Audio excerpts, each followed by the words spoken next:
আসসালামু আলাইকুম প্রিয় চাকরি প্রত্যাশী ভাই বন্ধুরা, আশা করি আপনারা সকলেই ভালো আছেন। বরাবর মতো অনেক জব নিউজ থেকে নতুন একটি চাকরির বিজ্ঞপ্তি নিয়ে আপনাদের সামনে একটু কথা বলবো।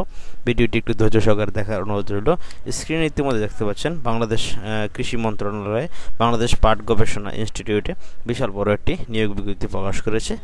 কতটি পদ রয়েছে, কী শিক্ষাগত যোগ্যতা, সব বিষয়ে আলোচনা করব।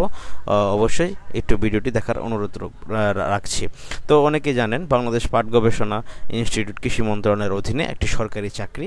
এখানে কিন্তু যদি আপনি শুধুমাত্র এসএসসি, এইচএসসি, অষ্টম শ্রেণী ইন্টারমিডিয়েট পাস করে থাকেন আবেদন করতে পারবেন।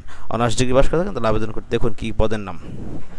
এখানে প্রথমে রয়েছে উপসহকারী প্রকৌশলী machine design and development section স্থায়ী একজন। এটা হচ্ছে যে কোনো বোর্ড হতে এসএসসি পাশেই আপনি আবেদন করতে পারবেন। আপনার এসএসসি মাধ্যমিক স্কুল সার্টিফিকেট পরীক্ষায় আপনার উত্তীর্ণ সহ আপনাকে ডিপ্লোমা পাস করতে হবে। হ্যাঁ, যে কোনো স্বীকৃত বোর্ড হতে মাধ্যমিক স্কুল সার্টিফিকেট সমানের পরীক্ষা উত্তীর্ণ সহ সংশ্লিষ্ট বিষয়ে ডিপ্লোমা পাস থাকতে হবে। সহকারী লাইব্রেরিয়ান, এটা লাইব্রেরি সায়েন্সে ডিপ্লোমা পাস থাকতে হবে। বৈজ্ঞানিক সহকারী নেবে 5 জন। বৈজ্ঞানিক সহকারী পদের জন্য কমপক্ষে দ্বিতীয় বিভাগে বিএসসি বয়ন কোর্সে ডিপ্লোমা, প্রকৌশলীতে ডিপ্লোমা, 3 বছরের অভিজ্ঞতা সহ বয়ন কোর্সে সার্টিফিকেটধারী হতে হবে। জুনিয়র মাঠ সহকারী স্থায়ী 12 জন নেবে। কৃষি ডিপ্লোমা হতে হবে, কৃষি সনদ, এইচএসসি কৃষি ডিপ্লোমাধারীকে অগ্রাধিকার দেওয়া হবে। তারপর রয়েছে উচ্চমান সহকারী স্থায়ী 14তম গ্রেড, বেতন 10,200 টাকা থেকে 24,680 টাকা পর্যন্ত। আপনারা 3টি নেবে। উচ্চমান সহকারী স্থায়ী গ্র্যাজুয়েট ডিগ্রি পাস থাকতে হবে, অনার্স পাস থাকতে হবে।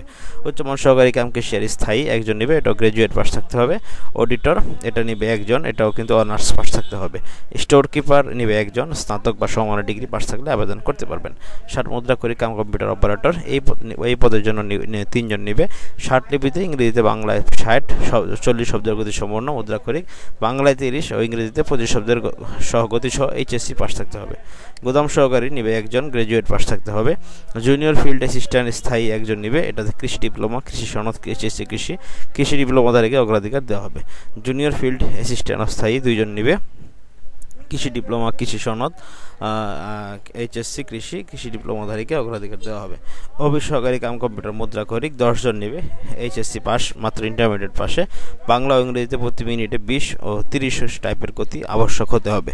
অফিস সহকারী কাম কম্পিউটার মুদ্রাক্ষরিক অস্থায়ী একজন নেবে, ইন্টারমিডিয়েট পাশে, এটাতে ভালো টাইপিং স্পিড থাকতে হবে। অফিস সহকারী স্থায়ী 11 জন নেবে, বাস্তব অভিজ্ঞতা সহ 5ম শ্রেণী ভাষায় আপনি অফিস সহায়ক পদের জন্য আবেদন করতে পারবেন। সকল জেলার প্রার্থীগণ কিন্তু এখানে আবেদন করতে পারবেন। আবেদনকারীর নাম, পিতার নাম, মাতার নাম, জন্ম তারিখ সহ আবেদন ফর্মে সঠিক তথ্য কিন্তু দিতে হবে। কিছু আপনার নিয়মাবলী রয়েছে। আপনার আবেদনকারীকে মৌখিক পরীক্ষার সময় 2 কপি পাসপোর্ট সাইজের রঙিন ছবি, শিক্ষাগত যোগ্যতা, সম্প্রতি অভিজ্ঞতা, নাগরিকের সনদ, সকল চারিত্রিক সনদ সকল কিছু নিয়ে 2 কপি পাসপোর্ট সাইজের রঙিন ছবি, জাতীয় পরিচয়পত্র, অ্যাডমিট কার্ডের ফর্ম, মুক্তিযোদ্ধা, শহীদ মুক্তিযোদ্ধা, বীরাঙ্গনার সন্তানদের ক্ষেত্রে আপনার সঠিক কাগজপত্র, ক্ষুদ্র নিগোষ্ঠীদের ক্ষেত্রে কাগজপত্র নিয়ে আপনি মৌখিক পরীক্ষা সব নিয়ে আসবেন। তাছাড়া টেলিটক বাংলাদেশ লিমিটেড হতে আপনি 2টি এসএমএসের মাধ্যমে টাকাটা জমা দিতে হবে। আবেদন শুরু হবে 7 আগস্ট এবং শেষ হবে 7 সেপ্টেম্বর। 1 মাস মেয়াদ এখানে আপনি পাচ্ছেন।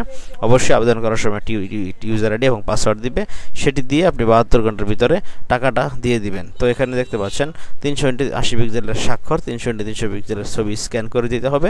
আপনি প্রথমে তো 2টি এসএমএসের মাধ্যমে 1 নং ক্রমিকে উল্লেখিত পদের জন্য 223 টাকা, 2 নং পদের জন্য 150 টাকা এবং টেলিটক কমিশন বাবদ 168 টাকা, 3 থেকে 14 নং পদের জন্য মোট 112 টাকা দিয়ে আপনারা আবেদনটি করবেন।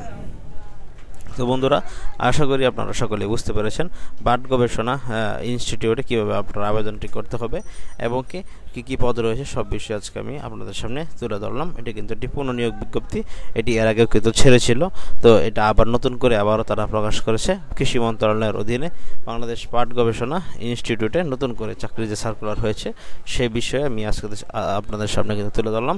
ভিডিওটি যদি আপনার ন্যূনতম ভালো লাগে থাকে তাহলে চ্যানেলটি সাবস্ক্রাইব করতে ভুলবেন না এবং পাশে থাকা বেল আইকনটি একটু চেপে দিবেন। ভালো থাকুন সকলেই, সকলের জন্য শুভকামনা থাকবে। আসসালামু আলাইকুম।